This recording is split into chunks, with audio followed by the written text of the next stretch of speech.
Standardul NZEB, Nearly Zero Energy Building, este un concept devenit obligatoriu în construcții de la începutul acestui an și cuprinde atât clădirile noi cât și renovările majore.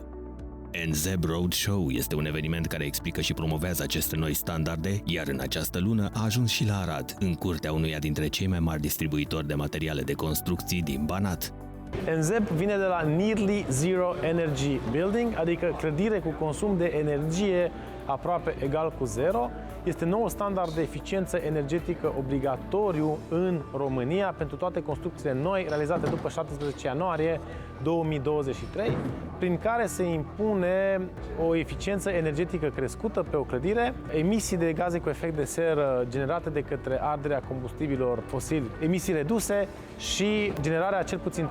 30% din energia consumată de o clădire din surse regenerabile. Prin aplicarea standardului NZEB pe o clădire putem să reducem cu până la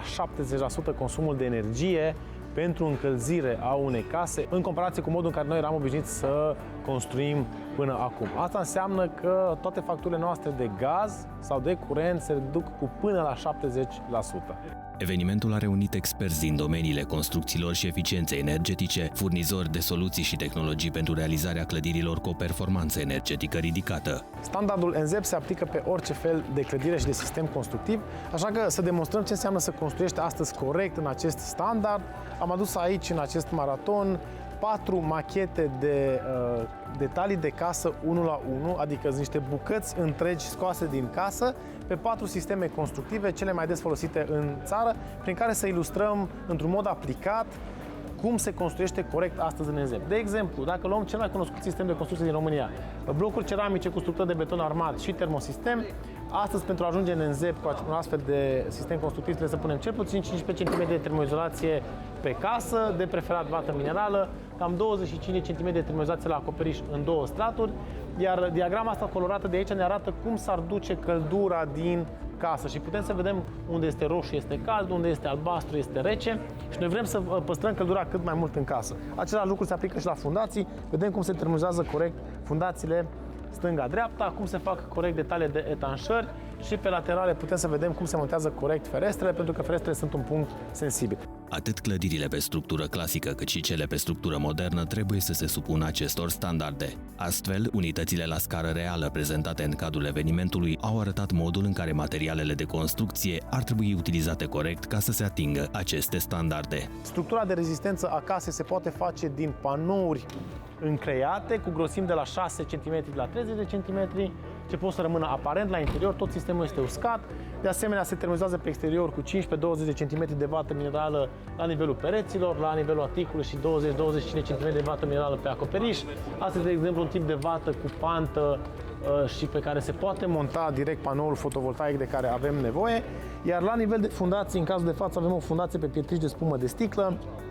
o termoizolație făcută 100% din material reciclat, toată sticla de termopane și de parbrize care nu se mai poate recicla se transformă în această piatră termoizolantă și iarăși putem să vedem ce bine și curat și frumos conservă energia un astfel de detaliu. Un element important pentru asigurarea independenței energetice sunt și panourile fotovoltaice. În standardul NZEB trebuie de asemenea să avem și panouri fotovoltaice pentru a genera o parte din energie și avem aici în premieră folosită în România țigla fotovoltaică, care bucată cu bucată se poate monta pe un acoperiș și se poate integra foarte bine într-o arhitectură tradițională, dar pentru ca energia electrică furnizată de panourile fotovoltaice să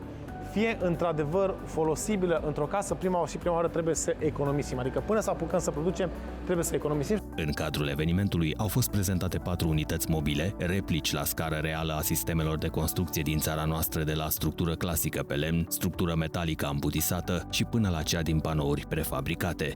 Aici avem ilustrate foarte bine detalii de etanșeitate. Am făcut un caz în care putem să punem termoizolația și la interior. Nu este cazul preferat sau ideal, dar este și asta o soluție. Atenție foarte mult la o casă pe lemn, cum se face fonoizolarea, pentru că știm că casele din lemn scârție, dar aici am creat mai multe detalii de fonoizolare pentru a vedea cum ne protejăm de sunet, acoperișul de asemenea cu termoizație în 2 straturi, bariera de vapor care ne ține aerul cald în casă, eventuale sisteme de răcire dacă este cazul. Uniunea Europeană a stabilit o serie de obiective pentru reducerea poluării și reducerea consumului de energie din surse fosile, deoarece sectorul construcțiilor este responsabil de aproximativ